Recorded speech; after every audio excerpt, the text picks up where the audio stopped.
Hello everyone, hello class. Today I am going to teach you a special topic which connects the Newtonian classical mechanics with quantum mechanics in its basics. So let's start. In Newtonian mechanics, what do we assume?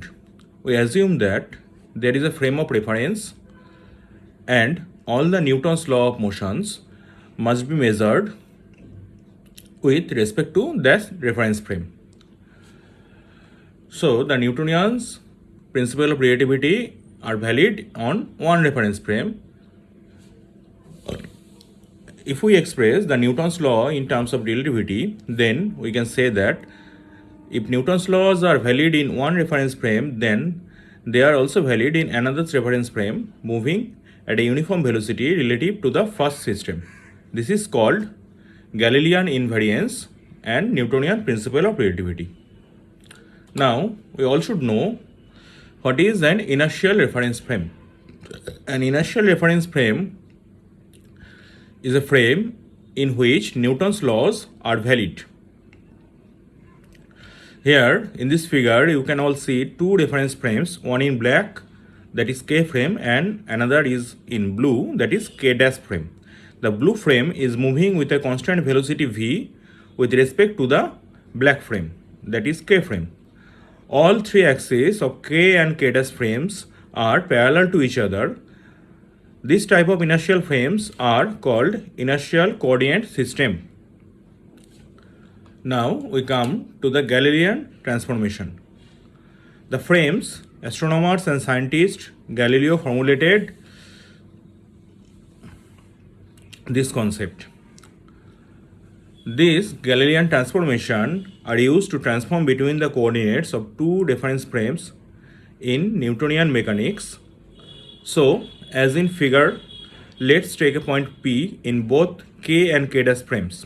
For K frame, the coordinates of the point P is x, y, z and t. And for K dash frame, it is P is x, x dash, y dash, z dash and t dash.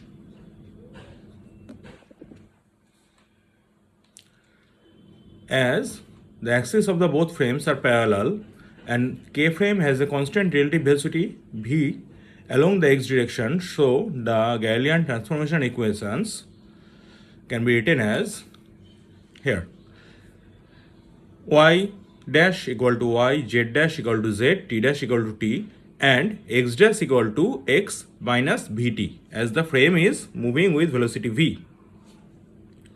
The time for all observer is a fundamental invariant, so the time is same for all the observers. Now if we transform from k dash to k, that is the inverse relations, we can assume that the K frame is now moving with a velocity negative v with respect to K dash frame. So the inverse relation should be x equal to x dash plus vt, y equal to y dash, z equal to z dash and t equal to t dash. Now we come to modern relativity. In 1905, the famous scientist Albert Einstein proposed a fundamental relation between space and time. The Newtonian classical mechanics was not valid in the whole case. It was only an approximation and we made the speed special element called ether by the scientist back then to explain these connections properly. In the first quarter of 20th century, there was no concept for vacuum, so the scientists assumed that there existed a propagation medium through which light traveled from sun to earth and it was called ether or luminiferous ether. Scientists also assume that ether has a very low density so that the planets could move inside ether with conserved energy, and also it has the elastic properties to support the velocity of light. But as the scientists have assumed that the ether exists, they needed some proof. For that proof, two scientists Albert Michelson and Edward Morley did an experiment to detect and prove the existence of ether. Their experiment was the most famous failed experiment in the field of physics. They performed their experiment between April to July 1888 and compared the speed of light in two perpendicular directions to detect the relative motions of matter, that is the space matter, through ether. This was their instrument, which was called the This was their experiment, which was called the Michelson interferometer. When you are doing your masters, you have to do an experiment with this instrument. Here in this instrument, we can see a monochromatic light source from which light is being incident on two mirrors M1 and M2, which are placed at 90 degrees to each other. There is a partially silvered mirror placed halfway path through it. So the light from S is incident on this partially silvered mirror A, which is then split into two beams and travel to the mirrors M1 and M2, and then reflected back to the partial silvered mirror A. Then they are recombined on the far side of the splitter into an eyepiece and construct an interference pattern. Now these are the results from Michelson interferometer from their experiment.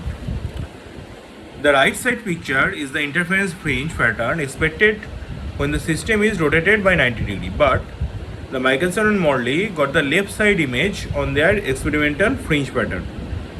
You will come to know more about this experiment in higher studies.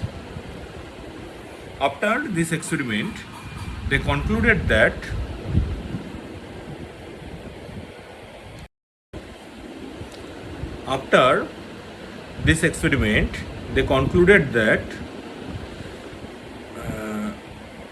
they should be able to detect a phase shift of light due to time difference between the path lengths, but they found none.